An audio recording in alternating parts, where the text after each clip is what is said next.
What up, you guys? It's your boy the Kryptonian saying here, bringing you a review for One Piece chapter 255. And once again, Oda does more world building, more world expansion, so we're finding out more about Skypiea. But more importantly, he sneaks in more of these little nuggets of wisdom. And what I'm referring to, there's this line at the very end of the chapter that the Sky Knight, looked up the translation on his name just to talk to you guys while I pull this up. Looked up the translation of his name, and I know that the Viz manga says Ganfor, and so I start looking up, and the thing I kept seeing is Ganfall, so I'm guessing it's Ganfall, and this is another Vizism. But what the Sky Knight says is he's talking about the transfer of power, if you will, and he's basically talking about how Enryu took over and how the difference is when he was over Skypiea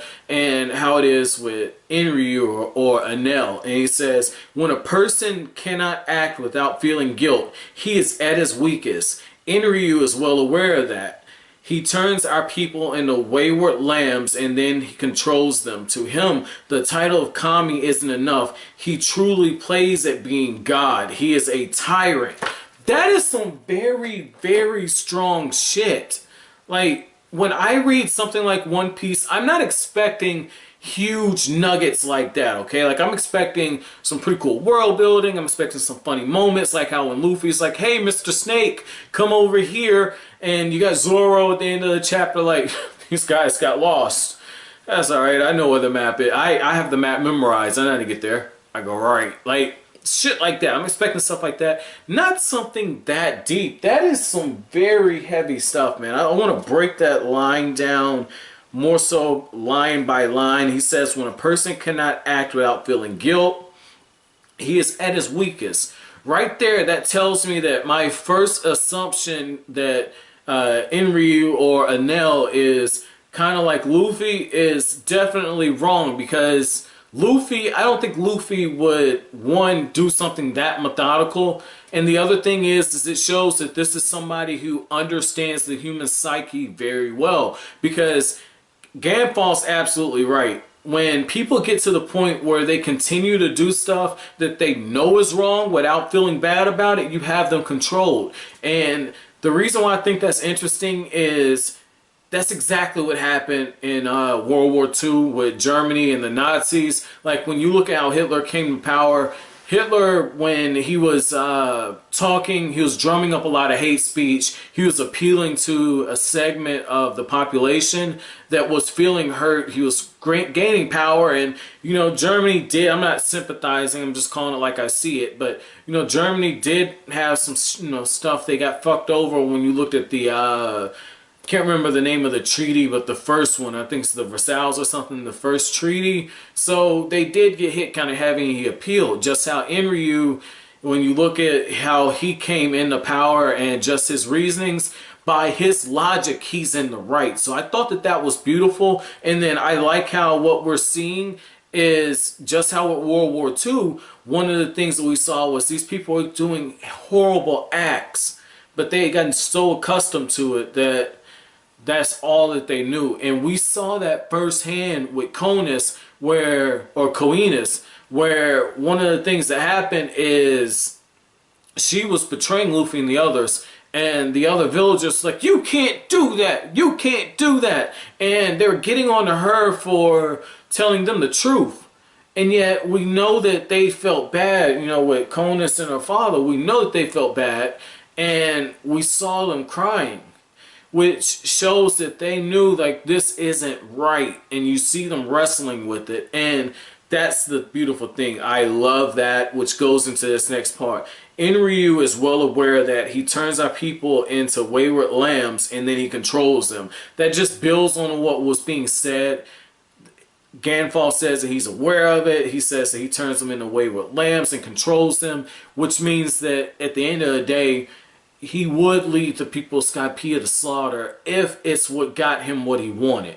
And so just seeing that, and then looking what we know about the character and just how he was sitting on that throne, now you do see the God complex, which goes into the other part, to him the title Kami isn't enough. He truly plays it being God, and then when you look at how he presents himself, that's absolutely the feeling that I got. Because I told you guys I thought about Zoro sitting on All Long's chair. That is a power statement. So I like how Oda is backing up with words, and he's doing something else that I talked to you guys about, which is you're supposed to be showing your characters when you're a writer. You show your characters in different forms, ways, shapes, and forms through different perspectives, okay? So we're getting more about Enryu from another source. We saw it from Nami's perspective. We saw it from Konos and her father. And we saw it from Enel too. When Enel was talking, we saw it with his vassals. And now we're getting Ganfall's perspective of them. And you have to take everyone's, words with a grain of salt. Like omnipotent Nami was freaking out, didn't really know what was going on. So when the information you got from her, it's all over the place, makes them seem larger than life. And then every single person is changing, and all of them have a different perspective. I like how Oda is gradually bringing this guy down and making it where it's okay for you to look at a figure who's called a god, called to be a kami, if you will, and it's okay to deify him. It's okay to vilify him. Like, I like seeing the different, oh man, this is beautiful. This is really beautiful what Oda's done. And I like how what Nami does right after that. She says, yo, I thought that I thought what was going on the beach, I thought that was a paradise. And it's just showing how like the lights, kick on for her. And I like how with Ganfall, one of the things Ganfall does is he basically says that, like, look, you have to understand it like this. Like, we're not perfect, okay? Like when items would blow up from the I think it's the knock upstream, where the knock upstream would send different items from the blue sea up. The people, they would treat it as just this religious treasure, okay?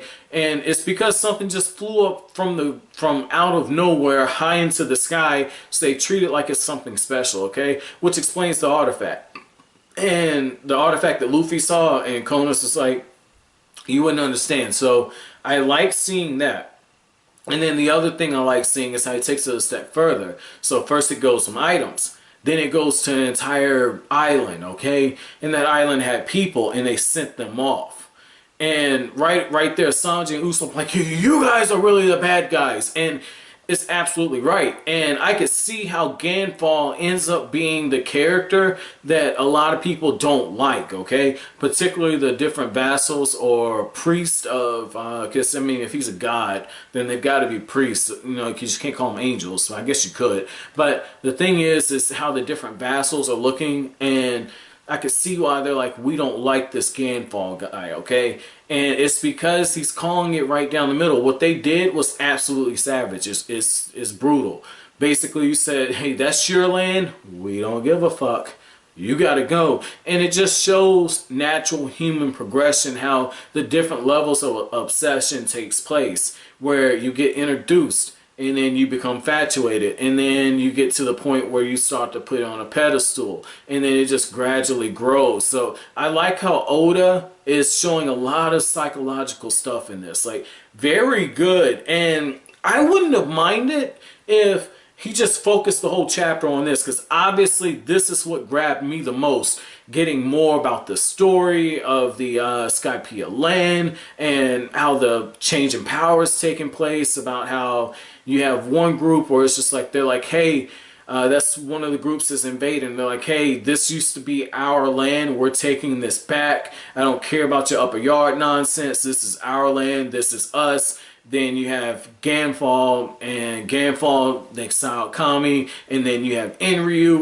Enryu has his own plans. Like, I like how we're just seeing the backstories for all the different parts. And while this is going on, you got Luffy saying, hey, we're going south. Zoro's like, we're going right. Everyone knows that west is right. And that's when Nico Robin has to say, oh my God, Chopper, go get him. Go get his ass. Go get both of them. They don't know we're supposed to be going south. It's just like literally all of them think they're on the right track. And Chopper, Chopper gets separated. Well, they all get separated after that snake attacks them. But basically Chopper's just kind of going along, and I hate how Oda worded that because I felt like this was a big moment for Chopper, and I feel like he had the right intention, but I feel like that was a poor execution for the dialogue between Luffy and Chopper. I feel like that could have been handled a little better, because for Chopper to even volunteer to go into something dangerous like this, where there's no immediate reason for him to do it, because we've seen flashes of bravery from the guy,